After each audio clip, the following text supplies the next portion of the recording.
Good afternoon, ladies and gentlemen. My name is Larry Lederman, and on behalf of the Center for International Governance Innovation, CIGI, I welcome you to this Global Policy Forum in Ottawa featuring Robert Kahn. First, I would like to recognize some of our guests.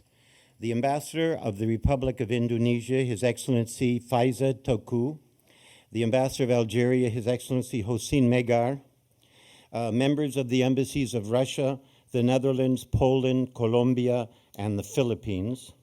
And I would also welcome members of the Canadian government, including Global Affairs, the Bank of Canada, Parliament, and the Office of the Minister of International Trade, the University of Ottawa, and Carleton University, and members of the business and cultural communities of Ottawa. It's now my pleasure to ask the Director of CIGI's Global Economy Program, Domenico Lombardi, to introduce our guest speaker. Domenico.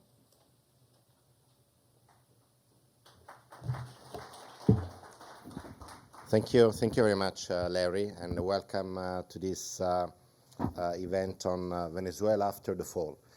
So, as those of you who are familiar with our research agenda in the CIGI's Global Economy Program know, the management of severe sovereign debt crisis is an important agenda item.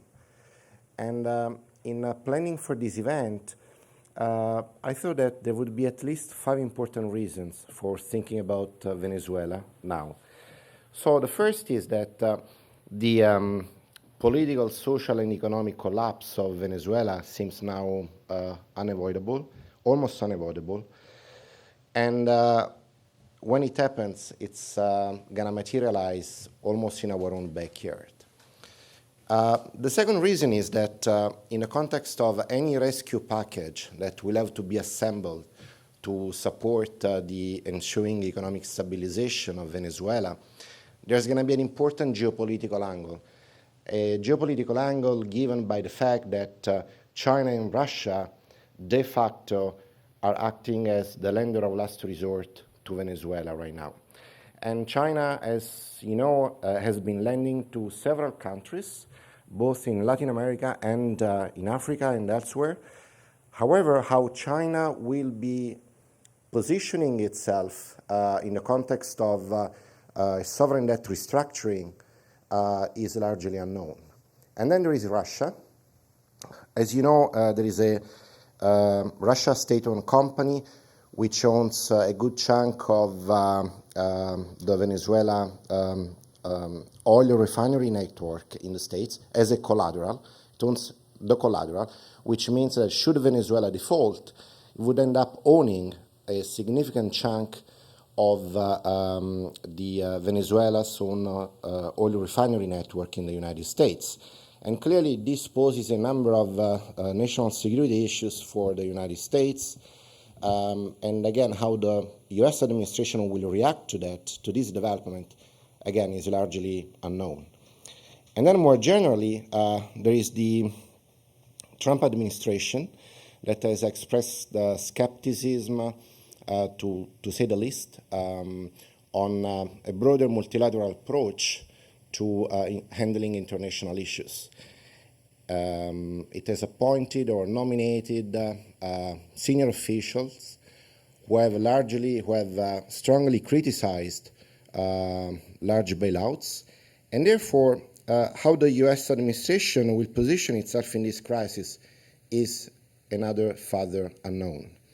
And last but not least, we have seen so far at the height of the global financial crisis and following the global financial crisis that several regions have strengthened or established the regional financial arrangements.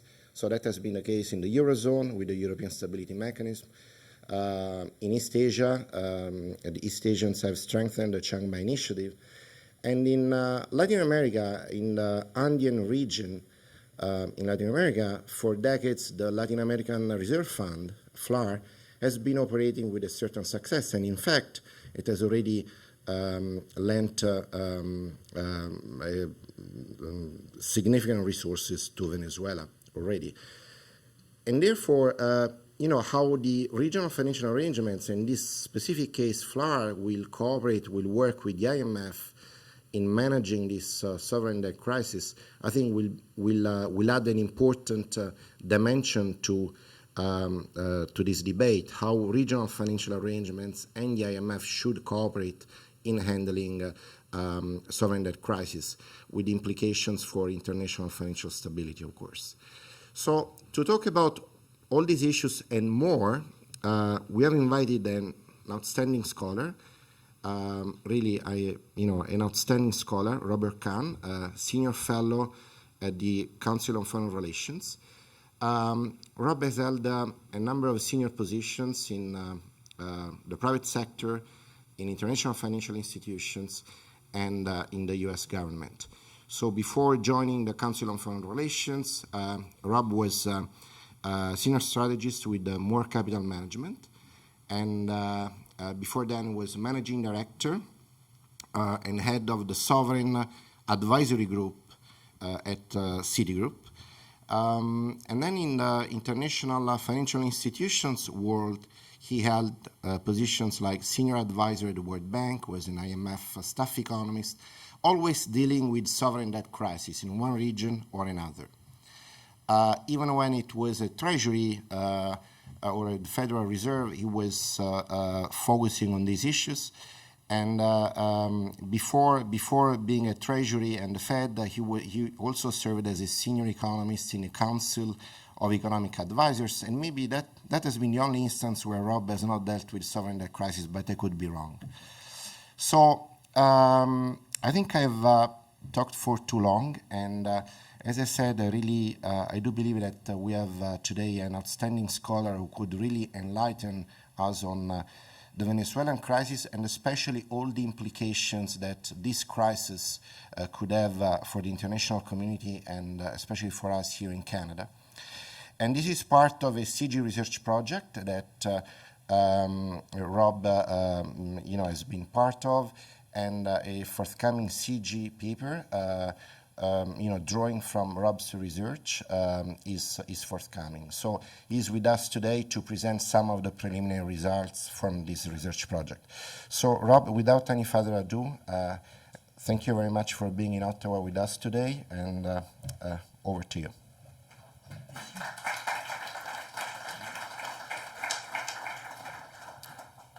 Well, thank you so much, everyone, for coming out on this wonderful day. The last time I gave a talk, it was pouring and the weather was horrible, and I think most people were just happy to be inside. So I appreciate the sacrifice you've made to come out today. Thank you to Larry Lederman for hosting this event and inviting me in, for Domenico, who has been a friend for a long time, for making this possible. Domenico's done a great job of laying out some of the most pressing challenges that we're likely to confront when this crisis comes to a head. And I'm going to do something kind of a little bit maybe unusual in this. I'm going to briefly talk about the current situation, but then I'm going to ask you to come on kind of a leap of faith with me, or a jump, and to jump ahead to the resolution, and in a sense leave a bit ambiguous how we get from here to there. But that, because I think, as Domenico said, there are so many critical issues here that are going to come to the fore if we get to the point where we do all, as an international community, come together and try and help Venezuela get back on its feet. I think probably, as all of you know, Venezuela has been embarked on an exercise in populist economic policies, an extreme exercise that have its roots in the election and Chavez's election of president in '99. Those policies, populist, authoritarian economic policies, redistributive, obviously maintained strong support for a while, but have been unsustainable in many respects for a long time. They were supported by very high oil prices, but I think you certainly have to highlight that the fall in oil a few years ago really was a catalytic effect in drawing the unsustainability of these policies and leading the government to do increasingly authoritative and and painful economic measures that have exacted a growing humanitarian toll and is devastating an economy in a way that's going to leave persistent effects long after this near-term crisis ends. With oil revenues are falling, the reserves are exhausted. These are just the small day-to-day things. The government slashes basic services. They're increasingly resorting and rationing basic food and medical supplies. And it's getting, obviously more and more difficult to fend off a default on the debt, which is what drew me to get interested in kind of how that plays out. In some sense, you could say it's a government that has defaulted on most of its other commitments except for the debt. And for reasons that might be interesting to discuss, they, though, still are willing to go to great lengths to continue to pay. But I would argue, and my analysis is, that we are very much close to reaching the end of the road economically. And so from that perspective, it is very hard to see anything other than an eventual collapse, a full collapse of the economy. Now, as I said, I want you now to jump ahead and think about a little bit what is going to be confronting the international community, what will be the challenges we face as we try to move forward in that regard. Now, a lot of it does depend on the conditions in place that day, and timing is always difficult. There's a lot of scenarios. Certainly, there are many people in Washington that talk about international pressure bringing the country towards free and fair elections that could lead to a democratic transition. Some of them have in mind something like what we saw in Ukraine with the Maidan and the transition there. Others, perhaps, including some of my colleagues, think that may be unlikely to happen, and more possible, more likely would be a change in government to something that may be authoritarian, may be difficult for the international community to work with in some ways, but might be less ideologically anti-market, might be more humane in policies, and also, we'll come back to this when I talk about U.S. policy, less closely connected to some of the narco-terrorist financing elements that are very problematic for the U.S. government with the current administration. But with all those factors in play, let's think about that scenario and what could happen. And here again, I want to touch on a little bit, I want to give you an analogy to Ukraine. Because while it was a very different situation, an oil importer, but also an economy that had had very poor economic performance over a very long period of time. In fact, the IMF had just gone to its board and said, we really can't work with these guys. We shouldn't be lending them money. We really shouldn't be involved. We can't support reform in an effective way. And then the Maidan happened. And there were calls made at the highest level. And a decision was made, in this case, first at the White House, that something had changed and that a government was coming into play that's subject to extraordinary challenges, needed broad international support. And it was that call, in this case coming from the White House to the IMF, that was the regime change that starts the mobilization of international support in an extraordinarily stressed time. Now here, the stress is going to come as much from the economic destruction that has been caused by the current crisis in Venezuela. We had, I believe, an 18% decline in economic activity last year. We're probably going to see double digits this year. We are seeing a very sharp runoff in oil production that is just typical of one element of across the economy kind of breakdown in productive capability. We have hyperinflation. The IMF's forecast is 700%. That is probably very low. I don't know what if there's any specific number there that sort of is hyperinflation. 701 is 699. But we certainly understand when we see it that a hyperinflation tends to create incentives for people to pull out a productive enterprise and to do things that are destructive on a long-term basis. And we're absolutely seeing that now. We're seeing a breakdown of supply chains. We're seeing a breakdown of capacity. And that's going to be the driver for what's going to have to be an urgent effort to get support to Venezuela when those policy change. Now, in my research, and I mean, part of this here is, here's where a bit of the art comes in. Because we can try and talk about how big the problem, the gap is now, how big the hole is now that the government is struggling to fill. And there are estimates that say that they have what we call a financing gap, a kind of shortfall of 10 to 15 billion this year. But that doesn't have, in some ways, that doesn't have a lot of meaning given the extensive nature of price controls, the willingness of the government to do kind of very extreme things to meet current payments. So what I've tried to do in my work is to think a little bit of when you have a rescue effort put together, when you are trying to move back towards, in steps, something that is more of a functioning market economy, what would be the needs and who would provide it? And that's the core of the starting point of the work that I'm doing here. Now, just as in Ukraine, the first call will go to the IMF. They have the capacity, they have the skill set, in a sense, and they have the checkbook that would allow them to get out there quickly, mobilize, and get some money out to them. And indeed, it is hard for me to imagine, despite the stigma that IMF involvement has in Latin America, and those of you who work in the region know the difficult history that the fund has. But I will say, and I've been involved in IMF rescues on both sides of the table in places like Korea and elsewhere where there was also stigma. I arrived in Korea with the fund team, big sign, I am fired, go away, IMF, so I felt very welcome there. It was a successful program in the end. But the stigma is obviously there. But I see no alternative to the fund being involved at the center of it. Fund is playing catch up here, let there be no doubt. The last IMF, because of a very difficult, basically broken relationship between the IMF and Venezuela, Chavez government, kicked them out, paid off the loans, and said you can't come even visit us.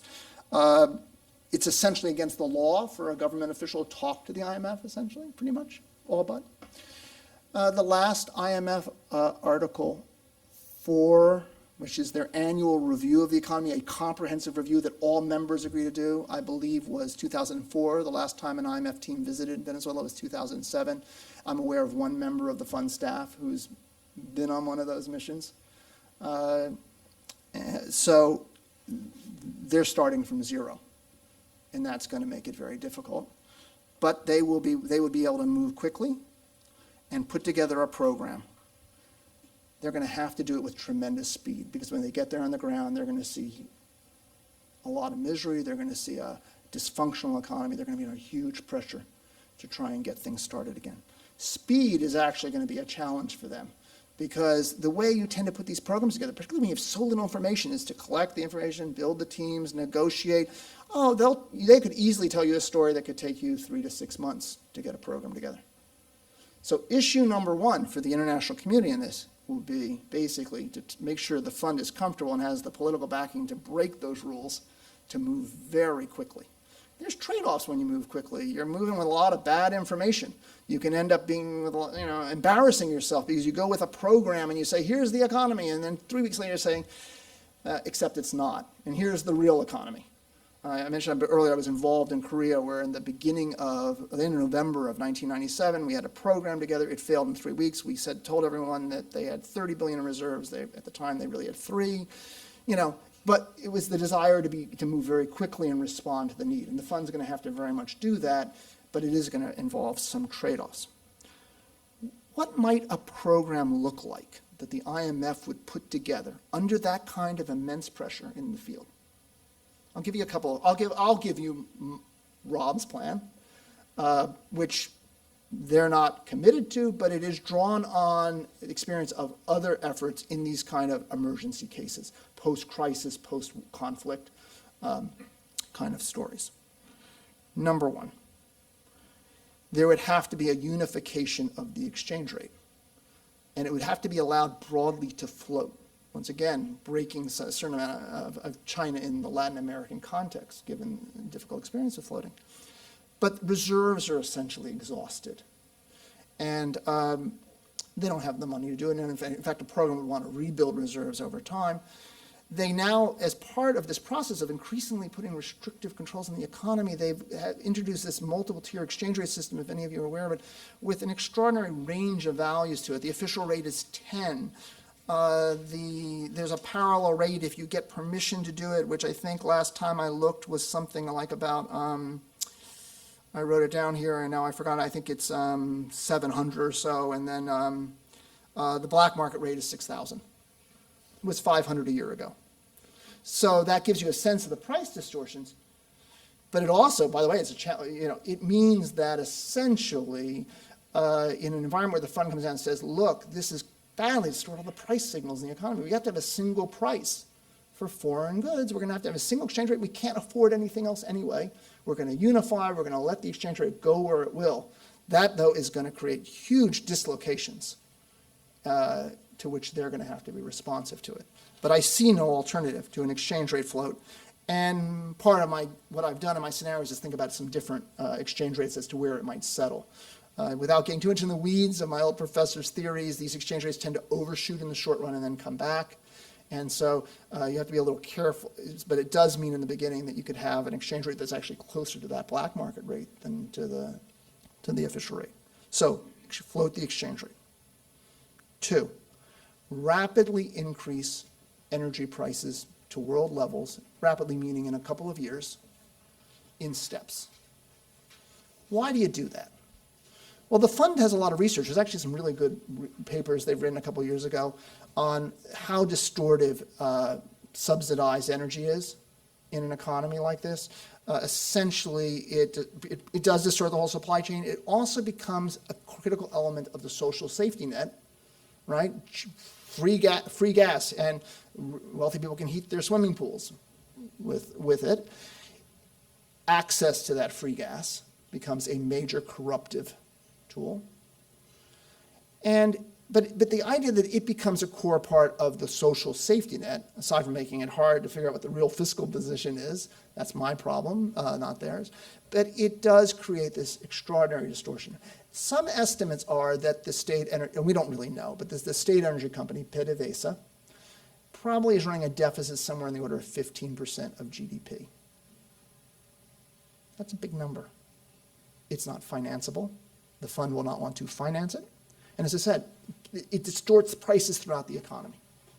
And so I've got to believe that a core element of this will be to raise these energy prices in a number of steps in terms of the domestic use to world energy levels.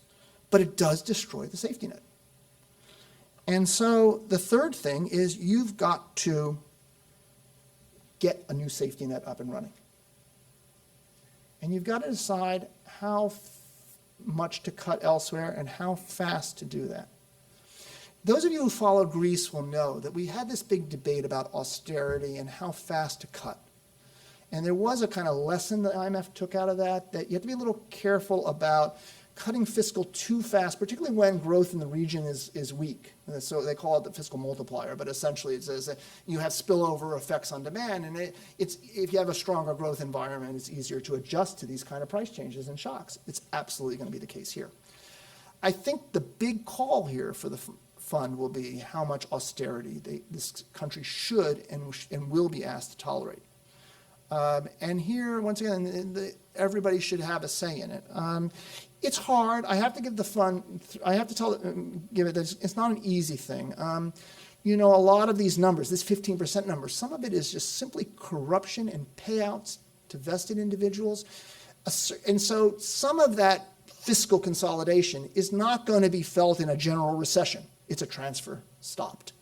But some of it is, as I said, it's part of this safety net, and so to cut it will actually cause a recessionary multiplier there, which you really need to be concerned about. I think you're going to have to kind of lean against maybe some of the instincts of some of those at the fund, although I would say the team that's working in Venezuela is very sensitive to this, but you probably have to lean on some others to say, be very careful to avoid too much austerity in this environment because you could destroy a new government that you want to succeed. I remember with the new Ukraine government, just use them again, that they had real trouble establishing credibility when they came in. Now, those were guys that had really never governed before. They really didn't even know where the wheels were that you were supposed to turn. But to starve a government like that of resources, almost to condemn it to failure. But that's going to be a big international thing, and it ties very much into this issue of moving energy prices up. What's the fiscal? I mean, let me just say, if right now in an environment of pegged exchange rates, you have a large external deficit in Venezuela. And that's the way historically the IMF would think about deficit. You have a balance of payments deficit, the fund provides the financing. When you unify the exchange rate and float it, and then you do these kind of fiscal changes, you actually find that the external position adjusts. The exchange rate moves to bring the current account into balance, but the fiscal position explodes. And it's very much difficult to judge it, but I could easily tell you a story in which the fiscal deficit before measures could be even larger than that PDVSA deficit in that first moment. So this is an issue of how much fiscal financing to get the balance right between the necessary adjustments towards a market economy on the one hand and avoiding excessive austerity. If you err towards not forcing too tight an adjustment, though, you need more financing, and that's why I'm going to come back to that point. There's other things you're going to have to do. You're going to have to fix the banks. Traditionally, in these kind of crises, the ones I've worked on, first rule is the banking problem is always worse than you thought it was. And if you think it's bad, it's still going to be worse. And yes, the financial markets are repressed in Venezuela. It's going to be bad. There's going to be non-performing loans. There's going to be corruption. It's going to be messy. And a lot of those, and some of them, those costs can be put onto the shareholders of those institutions, but the government will end up absorbing a good chunk of it. That will add to the debt. It will add to the fiscal position. It will add to the financing need. You want to have rule of law, but it takes a long time to do this. And in an emergency program, you have to prioritize, I think, these fiscal measures.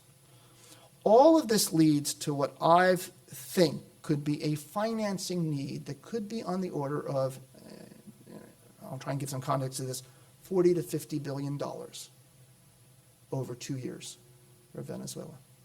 This is in a economy that I think at the exchange rate I'm expecting to happen will be about a $100 billion economy.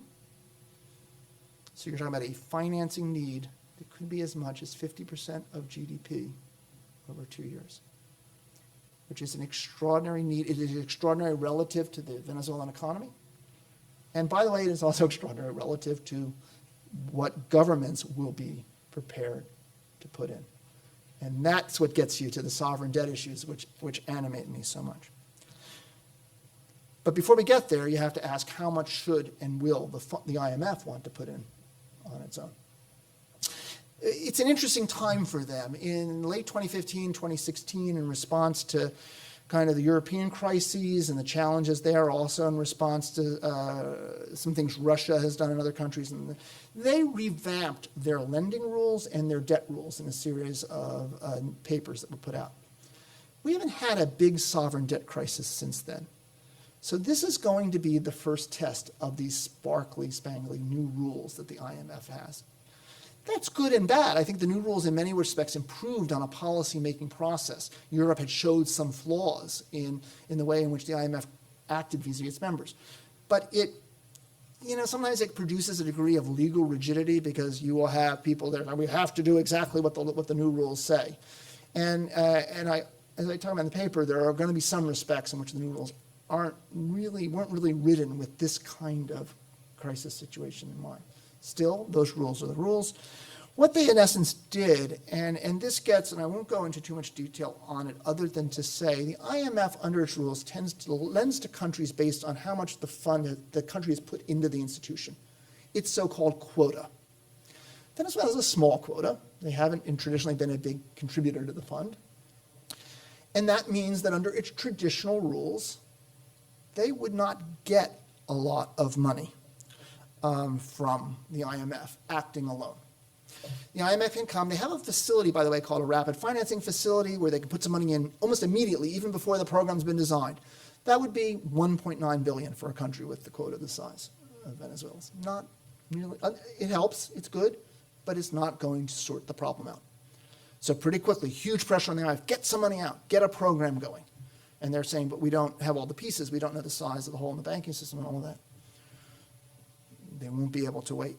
They have a set of rules. We call them the exceptional access rules. This is part of what was changed in 2015, which say that when there are special cases like this, you can go beyond your normal lending limits. You can lend a lot more. And indeed, in most of the major cases you will know about, they have been recently exceptional. We talk about the Lake Wobegon IMF, where all the children are exceptional, right, or at least above average in that sense. And it's absolutely the case. And this will have to be exceptional access. The problem is the new rules tell us that in those cases, we have to have a higher standard for knowing that the debt is going to be sustainable. And we have a new set of procedures in place for when we aren't sure, what the fund calls the gray area, that make it more likely that there's going to be a restructuring. And so already we have a set of rules put in place that were designed to kind of, in response to Europe, to avoid having the fund getting too involved in a country that might end up not paying. A set of rules that are saying, guys, this is exactly the kind of case where we need to have a restructuring. Now, there are some outs. If I knew the markets were coming back and there was market financing to fill this possibly $50 billion gap, fine, but I don't.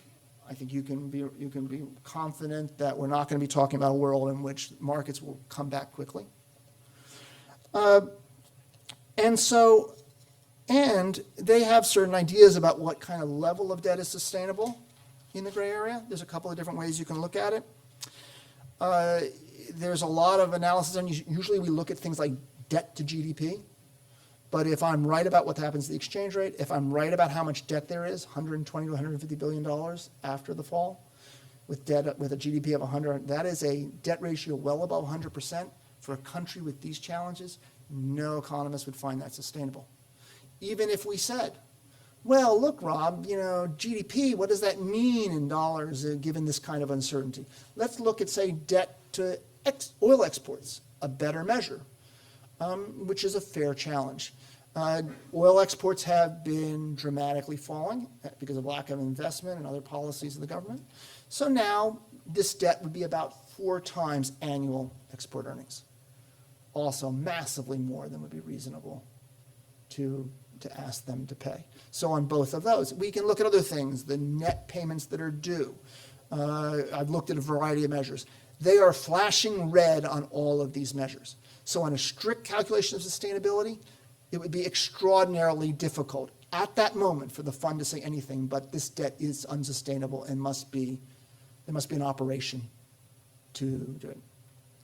And I think that's very much where I come from. Now it is a more complicated political judgment because debt restructuring decisions are always inherently a burden sharing calculation.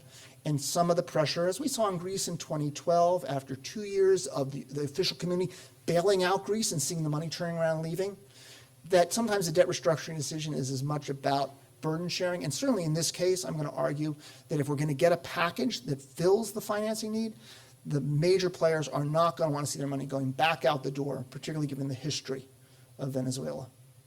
And so even for that reason alone, even if the indicators were a little more mixed, we're in an environment here where the pressures to restructure are going to be profound. Now, this is going to be a monstrously difficult debt restructuring, as Domenico touched on, because the way in which the government has chosen to issue debt, the legal contracts vary dramatically. Those of you who may have followed in Argentina, there was some poor legal drafting that created huge legal nightmares for the Argentine government. It's worse here and more complicated. There's more debt and more obligors, more locations. The asset issues are complicated. Domenico mentioned the Citgo refinery holdings. Venezuela's been in a fire sale of assets over the last year to make payments. Even then, they've often been late on it. They've pledged assets multiple times. There is a producer's effect, if you like that movie, where they bring in everybody and pledge Citgo holdings again and again and again, and now the courts are trying to decide who actually has it. Although I think I agree with Domenico, probably it's Rosneft in the end of the day. But all this means, once again, there are going to be tremendous incentives for creditors to race for assets, to race for attachment, and to hold out, and extremely hard to come together and do a debt restructuring and get the kind of comprehensive participation that would allow the country to move forward. The lawyers are thinking about it, and there are some very aggressive legal tools that are being considered, but it will be challenging even in the best of worlds. So you've got a messy legal environment, you've got an extraordinarily difficult economic environment, but you have a large financing gap that I would argue will drive it. Going back to Ukraine one last time, and I'll stop using that example. When Ukraine restructured its debt, the IMF did what they often do. They wanted to set parameters for the deal so that the deal on the debt restructuring that came out was consistent with their program. But they didn't want to micromanage the negotiation. At the end of the day, they wanted the country to go get advisors and go out and sit and meet with their creditors and cut a deal that financed their macroeconomic objectives. At the end of the day, that creates the ownership the fund wanted. The fund does need to set, so if you will, it's sort of like what we would call principal agent problem, where they're trying to sort of define the thing but not actually dictate the final terms. That's tricky, and it can lead to very messy politics. It can also lead to messy economic outcomes. In the Ukraine case, they said they gave basically 3 conditions. They set a limit on what debt to GDP would be. Can't be above this level after the deal. They set a cash flow, because like here, at the end of the day, it was really about financing that program. We need $15.3 billion from this deal in savings over the next couple of years. And that just happened to be just enough to fill the financing need. And they said no humps. We don't want you like doing a deal that has this huge payment due the moment, the day after our program ends. So you've met our terms. And these are kind of core conditions, and it would be the starting point of a Venezuela effort. Ukraine, many of us feel, got a bad deal. And part of it was in the negotiations under pressure. First of all, they had these multiple conditions, and they weren't quite sure how to balance them. Should I put the emphasis on cash flow? Should I put the emphasis on lowering the debt? And in the end, maybe it was kind of a mixed bag that satisfied no one. But the bigger problem in Ukraine was that what I would call the optionality problem.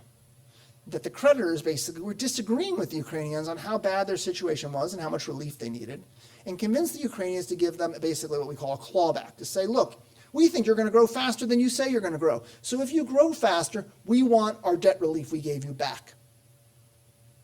Okay? So optionality on economic outcomes.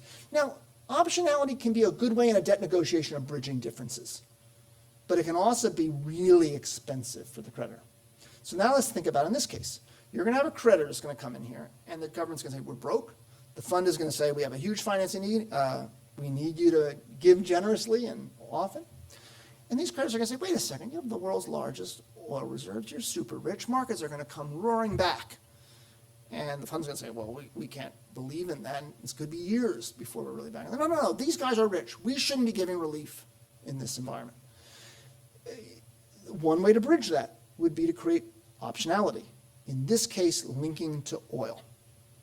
And it's very easy to create warrants or other options or other kinds of financial instruments. Other emerging markets in debt restructures, Ecuador in the 90s was one I worked on, have used this kind of optionality on oil. And often it's in a menu where some investors will take it, some won't. The lesson from the past experience with optionalities is it's really expensive for countries. Argentina did a GDP warrant, which proved to be very expensive. There's a paper just out this week, if you're really into this stuff, where the fund is actually out promoting that industrial countries start issuing debt to GDP bonds. That it would create more counter-cyclicality if it's done right for governments to link their debt payments, to have more of an equity component to debt. And as a general rule, they think it's a really good thing. But if you look at it, there's a section in there on debt restructuring where they say, well, but in a debt restructuring, often countries pay way too much. And so the big concern here, here's the tension, and here's a policy question, is going to be, how do we allow this? In other words, do we take advantage of the way that this is a natural way of bridging these differences between creditors and debtors? Or are we concerned that in essence it's going to be an extraordinarily expensive price tag for them? This gets at that bottom line, which is, that this government is going to need significant relief on its debt. Creditors are going to be unhappy about it, understandably so. They are going to feel like they have legal recourse. And so finding a way to incentivize them to come along and have an appropriate sharing, and it's going to be a profound engineering challenge, but also a policy challenge as well. Let me talk then about the Russia and China role, because this takes what is now at this point a bit of a technical thing. You have an IMF coming out and doing it. But even before I do that, let's talk for a moment about the other elements of the package. Because the IMF will want to put together as much partner financing. That private debt restructuring is part of the partner financing. They will, as Domenico said, they will turn to the other key players in the international community. The World Bank has a very limited program in Venezuela, but they have the capacity to be involved, but it will take time to gear up. They might be able to do some sectoral work that gets some money out pretty quickly, but like the fund, it's going to be hard to gear up, and they'll probably even be slower in doing so. The Inter-American Development Bank, from what I can tell, are ready to go. They're excited to play a role. And there is some element in which politically, as a friendlier face vis-a-vis elements of Latin America, the IADB could play a very constructive role in talking about this program, the need for it, particularly given, as I say, the stigma associated with some of the elements of it. My speculation is they're going to have an ask for this. And the ask is going to be they're going to want a capital increase. And if you've been following our budget politics in the U.S., that is going to be a big issue. So all of a sudden, so at the one hand, I want everyone on the plane, I want everyone going, I don't want it stalled by a negotiation, but we should not be naive. There are some big politics involved with bringing these other players in. We faced this, by the way, when Eastern Europe had their problems in the late 2000s, and the EBRD rushed out and put a lot of money into Eastern Europe and then said, and now, guys, I want my capital increase, and they got it. But those were different times. So once again, international issue is U.S. is going to be the sticking point, but all of us should care is going to be how do we want them. There's FLAR, and I do want to, I know I'm running a little over, I'm apology for that, but there will be an important role for regional financing. I do think a Friends of Venezuela, perhaps spearheaded by the Colombians, has some merit, and so we have that as well. But we still need Russia and China involved. Briefly, China is the largest creditor. As Domenico said, what they do here is going to be precedential for them across the world. With all these commodity exporting countries they have lent to over the past years and are going to say, I want what she's having. Okay? This is really tough for China. And yet, we need them to be working hand in hand with the fund, with the G20, with the U.S. government. And this is going to be really hard. They're not a member of the Paris Club of International Creditors, so there's not explicit rules. We're going to have to be doing this in the shadows. But we need them involved, and we need close coordination. And somebody's going to have to help facilitate that. I think they're a willing partner, but they are very concerned about the precedent element. The biggest problem is Russia. And that is because of Rosneft, a sanctioned company. They are going to have, the day after PDVSA defaults, they have this controlling interest in a U.S. refinery network. They will have controlling interest, they will have strong interest in joint ventures that have U.S. partners, violation of sanctions. Already, this has become an issue in the Congress, and there has been a letter to the Treasury, and the Treasury has agreed to do a review. We have a committee called FIUs, which looks at foreign investment. This is an unusual thing. It's not a direct investment, but it will have, FIUs will rule on, is there a national security issue? They will have they have the possibility of going to the president and saying, you must tell Rosneft to sell. If Rosneft says, no, thank you, well, how will the U.S. respond? There are a variety of remedies that I've been looking at. Nobody knows. But once again, this has the potential to become an explosive confrontational issue if in energy, which is a hugely sensitive issue in the United States, it is seen as the Russians playing games given what else is going on in our politics right now. But let me just, so that is a sort of a list of the challenges we face. Let me just conclude both with a positive note and a call to action. Positive note. For all the risks I've laid out, this is also an opportunity, I'm speaking on candidly as an American, that it is an opportunity to convince the most important policymakers on this that multilateralism works, and that in particular that an IMF coalition can serve the public good, including U.S. interests. And I'm old enough to remember that a similarly ideological Reagan administration in '82 came around when they realized that the IMF was the only player that could take the lead on a Mexico debt deal. In 2002, John Taylor, Undersecretary of the Treasury, very anti-IMF bailout, but yet after a Uruguay deal that worked very well, after the IMF played a big role in Brazil, came around and said the IMF is a strong ally of the U.S., and it was fundamental. So I do see opportunity when these things go well. As I said, it's sort of like a small war far away. A small battle far away, which forces us to come together and address these challenges as hard as they are, can be transformational at a time where multilateralism is really in retreat. So that is my hopeful final. But I think also a call to action, because as I've thought a lot about this, I do worry very much that given everything else that is going on, a U.S. administration is going to find it very difficult to be proactive in addressing these kind of issues. And so there a role for the international community, and in particular for governments like the Canadian government, which historically have played a bridging and negotiating role in arguing for these kind of collective actions, I think could be critically important in this environment. Thank you very much.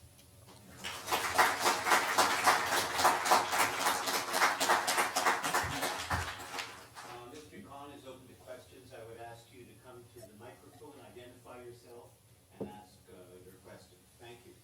Who's the first person to get sent? I knew that. Someone's got One to break, question. break the ice. My question is about getting there. Yeah. Unfortunately, Yeah. there is an example that you didn't cite, and that's Mugabe in Zimbabwe. Maduro seems to be establishing control over the politics of the country, outlawing the Congress, and he has control over the instruments of repression. Yes. Why can't he do what Mugabe did? And what are the consequences of that for the sorts of things you've been talking about? Yeah. You're absolutely right. And in fact, I have a colleague who uses that weekly on me. And I think you're right. I mean, we economists often start by looking at an economic dynamic and saying it's unsustainable, and therefore something that is unsustainable must stop sustaining, right, and collapse. And we have runs. We have a lot of models that explain how something that is unsustainable a year from now becomes unsustainable today, right? And all our analysis tends to point to that. You are absolutely right to say, however, that political power can stop those kind of processes. And particularly if you have a government that's willing to use oppressive measures, and where those leaders see themselves as having no alternative, has the potential that this could drag on. And I have tried to be very careful in a lot of my work on this to avoid starting to try and predict. What I can say, so yes, I mean, that's right. And so absolutely, and you see this in some of the efforts the Colombian government has done to give off-ramps to some members of it. What I can say, and a little bit I'm channeling some of my colleagues at CFR on this, I think number one, you could say we have seen I think it's absolutely right to say that this government has skillfully used the rents of the available resources to sustain that coalition, right? And to sustain power. But the resources that are available to that end are shrinking. And we watch the rig count on oil go down every month. We watch greater food shortages, health problems getting worse and worse. And we are also seeing, and this is maybe a small thing, but to the extent that debt is the last thing they are still paying on, right?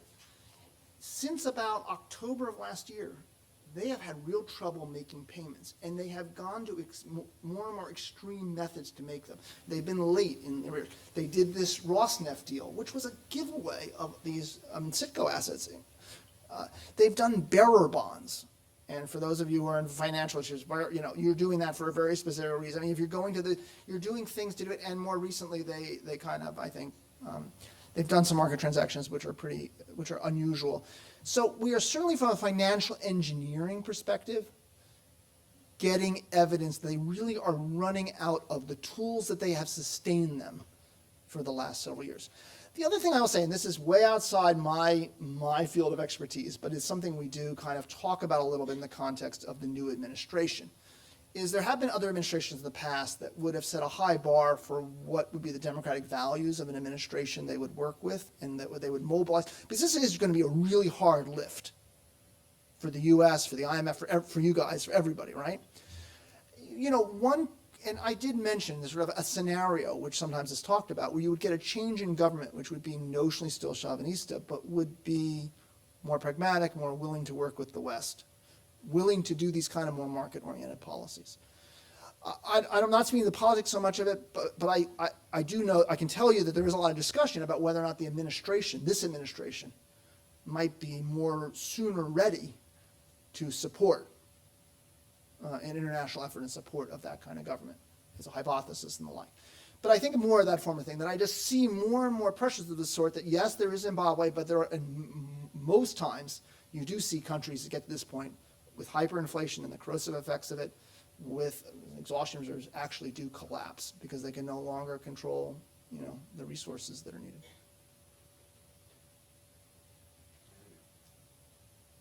My name's Andrew Cardoza with the Pearson Center. Very interesting roadmap. Is it your sense that the IMF or the World Bank or anybody else is thinking about the collapse in advance and getting prepared for it? Number one. And number two is, if there is a desire to do something major by the IMF, can the Trump administration kill it? Can they put the kibosh to it? It's sort of, is this going to be a test of the new world order of multilateralism or not multilateralism? My basic answer is yes. I don't think kill it is a little too sharp. You know, the fund, as a matter of principle, supports all members. Venezuela is a member. If a majority of the fund's membership wanted a program, wanted the team to go out, the team would go out. And, you know, but there are many, many examples over the years where a strong U.S. opposition led to the program never reaching it. And even more, maybe my concern is it could lead, if you had an administration that said, we don't support, but we won't go to the wall to stop it, you end up with a program doomed to failure. Because as I really do fundamentally believe that we're going to be in an environment now where unless you make this government effective and give it sufficient cash to do it, and if you came in with a kind of austerity first approach, which could be just driven by the fact that if it's just the IMF and a little bit of money, if, you know, a couple $100 million from FLAR and a couple $100 million from the, you know, maybe $2-3 billion from the bank and the IDB, that is nowhere. That's going to be an extraordinary, you know, austere and shockingly rapid adjustment. And so, you know, I think the odds of failure on that would be very high. So I think it is a test of can we do multilateralism. And the successful programs in the past have been multilateral, both in terms of broad official endorsed support and in this case, a debt restructuring. But for all kinds of reasons, I think without, and also if it's without the U.S., I think getting China and Russia to be generous is going to be extraordinarily challenging too. And is it your sense that anybody's thinking about Oh, I'm sorry. So the IMF is thinking about it, but the way they are structured, I mean, with teams, they are limited by a lack of data and an inability to be out in the field. If you were in an environment where there was a regular dialogue where they were going every 2 or 3 months and then the country comes and asks for money, you know, in a sense, they would know all the data. The data is terrible. They do read all the reports that come back, usually from investors who go out there. But the data is terrible and they don't have the relationships and there's just real limits on what they know. I mean, I'm empathetic to what the challenge is. They're worried about it. They're spending as much on it as they can. But I think their view is we just, until I come in, I can speculate, but I think they're more careful than I am, and they would say until we get out there, we really don't know. I know there are people in the U.S. administration, both in the former administration and the current one, who are very aware of it. Rex Tillerson, deeply involved in Venezuela, his time at Exxon, until recently the top international person in the U.S. in the White House was someone who had been very involved in Venezuela. There are people in play who absolutely know a lot about the issues. I think, and maybe we can save this part of it for the drinks thing, the challenge of understanding how that crystallizes into a policy decision in the current environment is really challenging. And I'm not, you can tell me, oh, well, these guys are really good. These are guardrails against a bad decision. I don't trust the fact that there are guardrails right now. So, I mean, I think I say there's people thinking about it. I know there are people thinking about it in this city. And certainly the Chinese are spending a lot of time on it. They're owed about 18 to 20 billion. They've lent about 50 over the last several years. They're deeply invested. But I worry that it's not happening in a way that will crystallize into decision-making that would go in the right direction. That's part of what brings me here.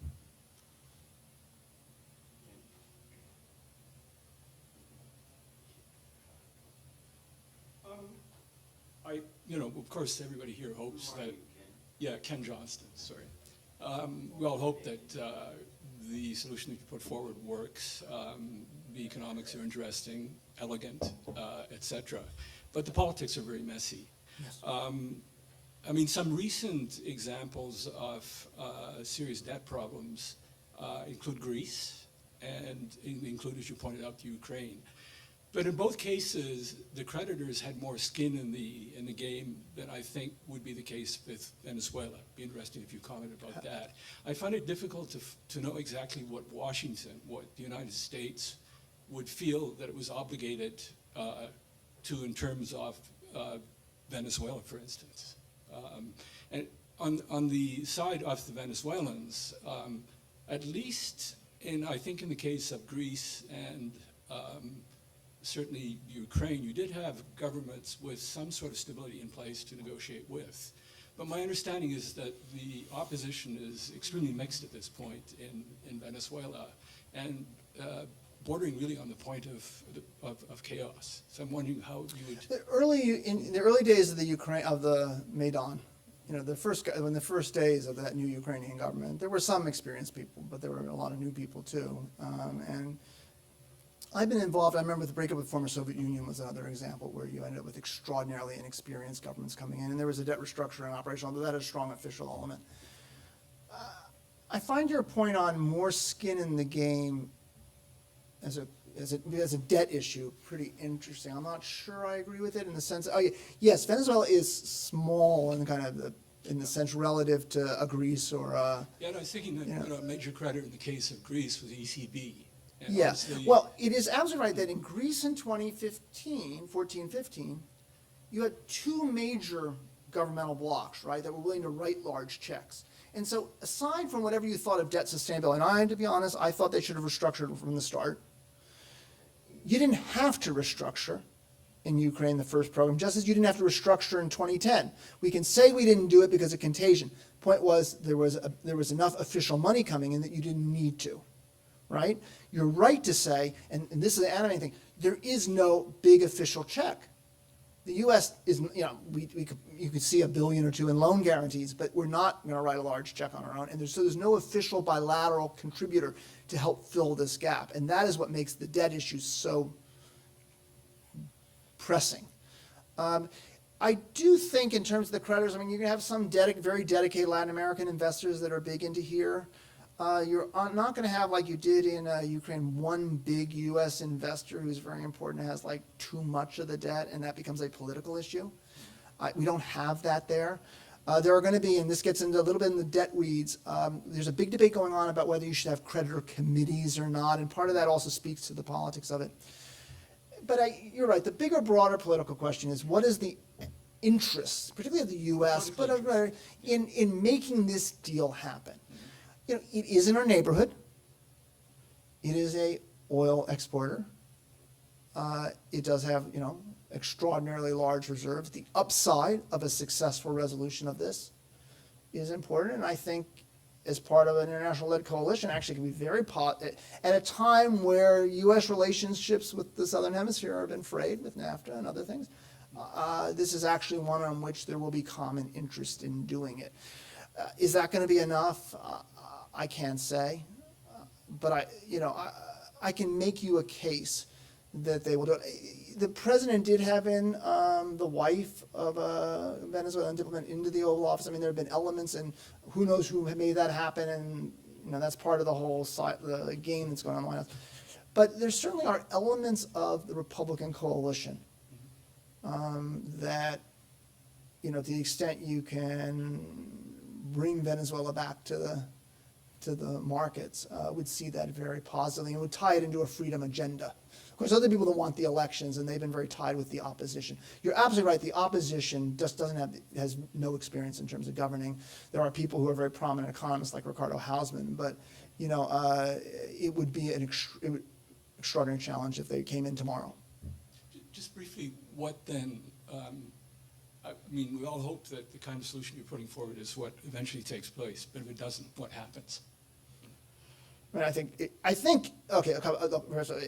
Part of mine is what my old professor Rudy Dornbush used to say, which is that these kind of things take much longer to happen than economists will expect, for the reasons we've been talking about, and then they happen all at once. It takes forever, and then it takes a day. So part of it is I do think we get lulled into the Zimbabwe kind of storytelling, and then it happens, and we're not. I put aside the fact that they managed to pump up reserves last week through an operation, which is creating a lot of news. I'm convinced that even if the politics can be sustained, they will be forced to default. They will simply be unable to make payments. They will run out of, they are selling assets at a rapid rate at increasingly high prices, even if they have enough guns and political control to put down the protests and to sustain. I'm willing to go out and say, eventually there must be a default here. That's the inevitability. And then the politics question, which maybe I'll put back to people in the room who are thought about, they have been so tied to debt payment as a validation of their strength and the like. I at least could question, would that default be a game changer in terms of the politics? But I am pretty confident they will eventually have to default because they will run out of extraordinary measures. One last question. Hi, so Marc-André Poirier from Minister Champagne's office. Minister Champagne is the Minister of International Trade. So I'm wondering, what is the role you think Mercosur might play in all of this, and if after that you could give some thoughts on potential Mercosur-Canada free trade agreement.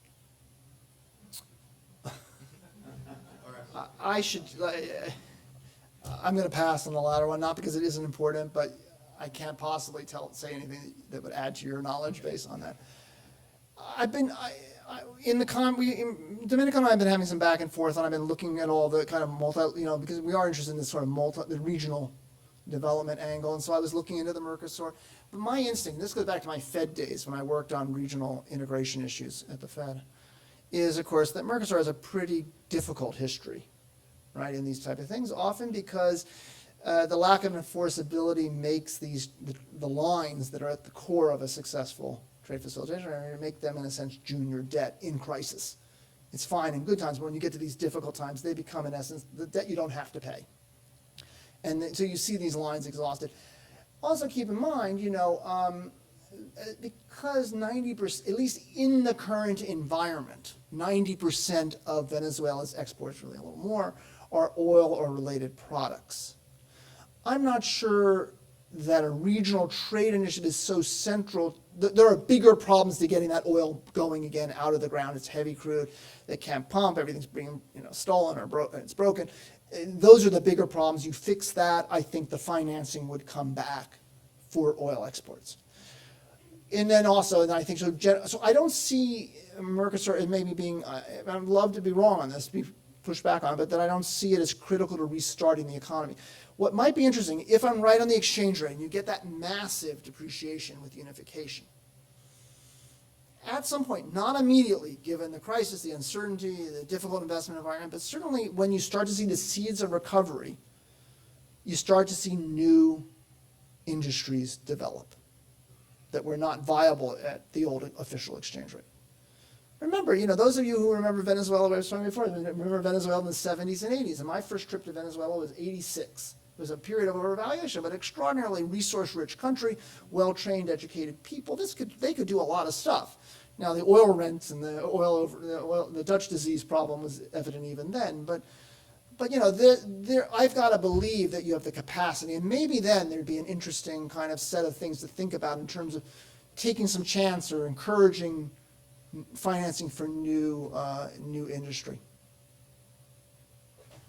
Good evening, everybody. Thank you very much, Larry. I've got an easy job and I've got a great job. And let me tell you why that is. I have an easy job because my job tonight is to thank our speaker. And that's easy to do for two principal reasons. Number one, you gave cogent, thoughtful, and challenging remarks. And number two, you're a great speaker. So thank you very much to Robert.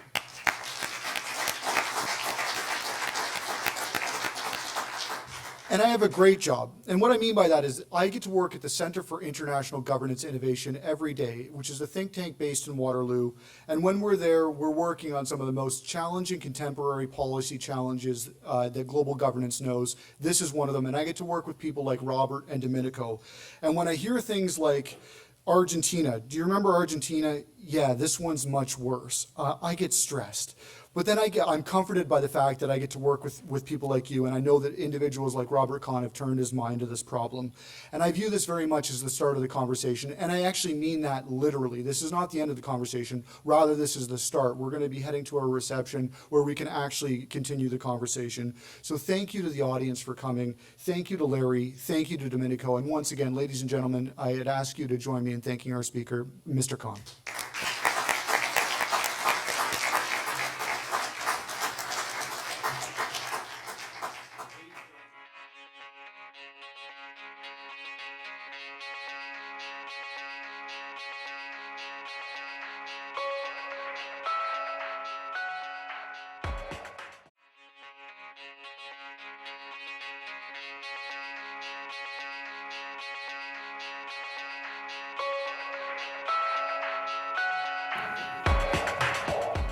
Good afternoon, ladies and gentlemen.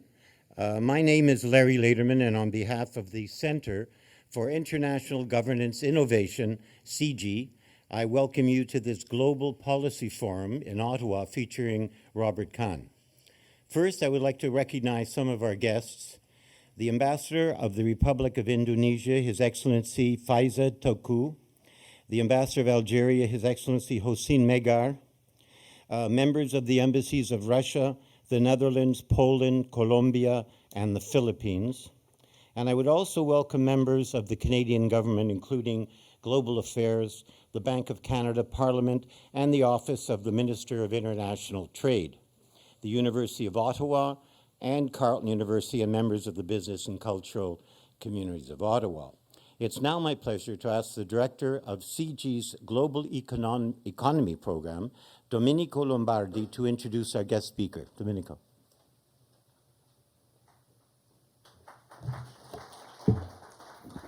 Thank you very much, Larry, and welcome to this event on Venezuela after the fall.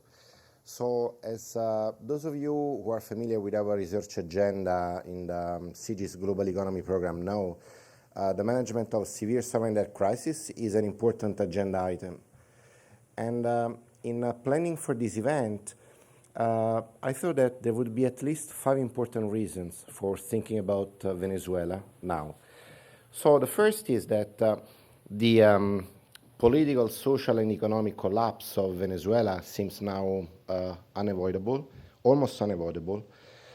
And when it happens, it's going to materialize almost in our own backyard. The second reason is that in the context of any rescue package that will have to be assembled to support in the Council of Economic Advisors, and maybe that has been the only instance where Rob has not dealt with sovereign debt crisis, but I could be wrong. So I think I've talked for too long, and as I said, I do believe that we have today an outstanding scholar who could really enlighten us on the Venezuelan crisis, and especially all the implications that this crisis could have for the international community, and especially for us here in Canada. And this is part of a CG research project that Rob has been part of, and a forthcoming CG paper drawing from Rob's research is forthcoming. So he's with us today to present some of the preliminary results from this research project. So Rob, without any further ado, thank you very much for being in Ottawa with us today, and over to you.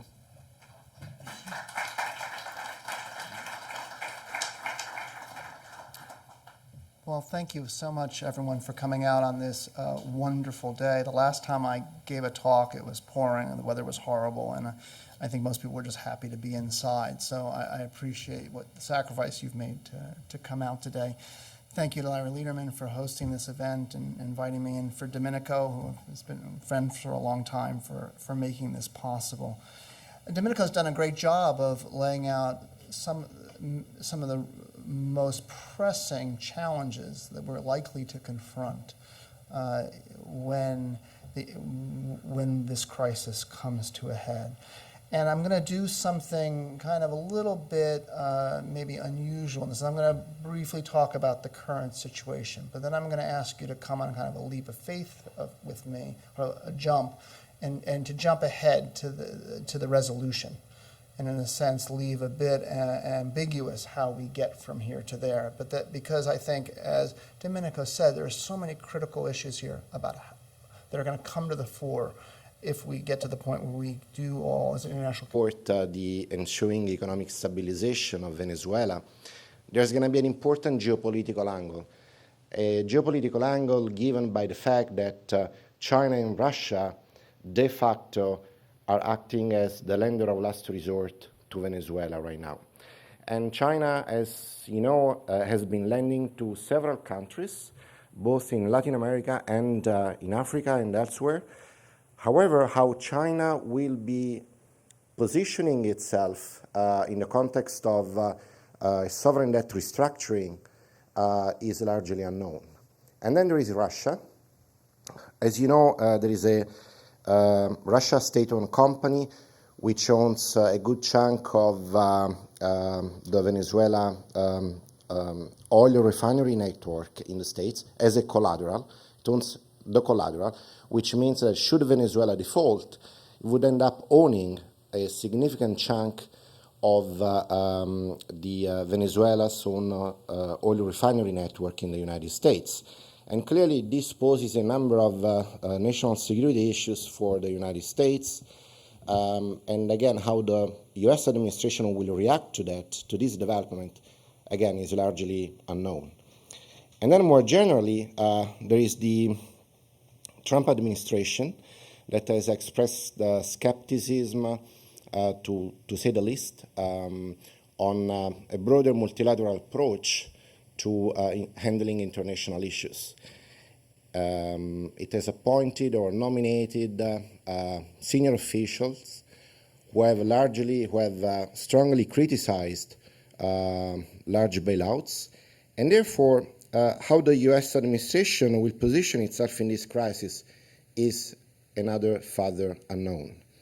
And last but not least, we have seen so far at the height of the global financial crisis and following the global financial crisis that several regions have strengthened or established the regional financial community come together and try and help Venezuela get back on its feet.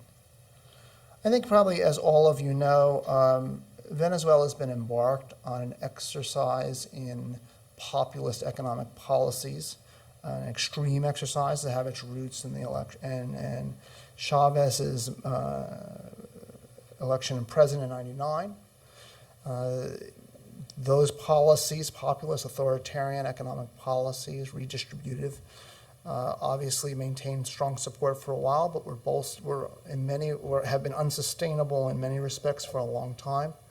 They were supported by very high oil prices, but I think you certainly have to highlight that the fall in oil a few years ago really was a catalytic effect in drawing the unsustainability of these policies and leading the government to do increasingly authoritative and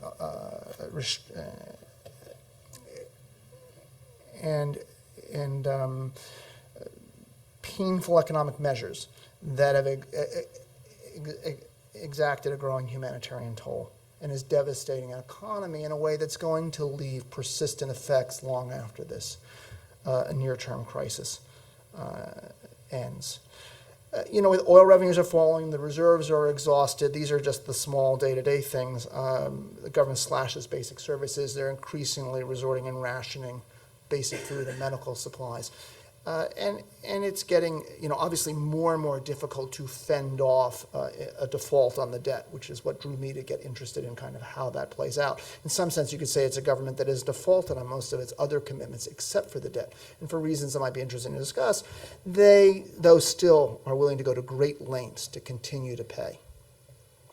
But I would argue, and my analysis is, that we are very much close to reaching the end of the road economically. And so from that perspective, it is very hard to see anything other than an eventual collapse, a full collapse of the economy. Arrangements. So that has been the case in the Eurozone with the European Stability Mechanism. In East Asia, the East Asians have strengthened the Chiang Mai Initiative. And in Latin America, in the Andean region, in Latin America, for decades, the Latin American Reserve Fund, FLAR, has been operating with a certain success. And in fact, it has already lent significant resources to Venezuela already.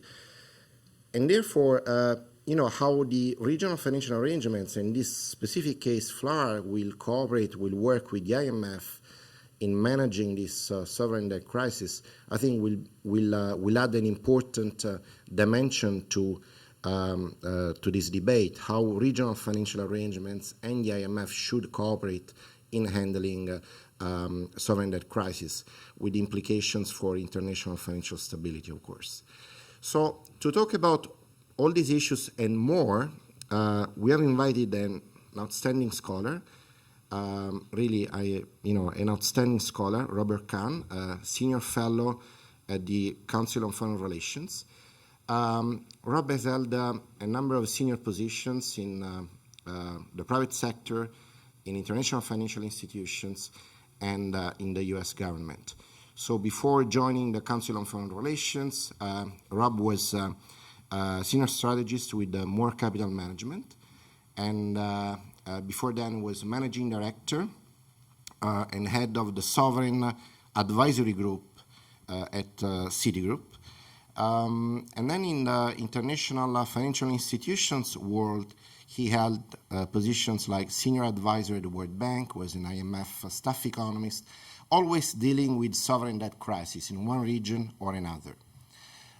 Even when it was a Treasury or a Federal Reserve, he was focusing on these issues. And before being a Treasury and the Fed, he also served as a senior economist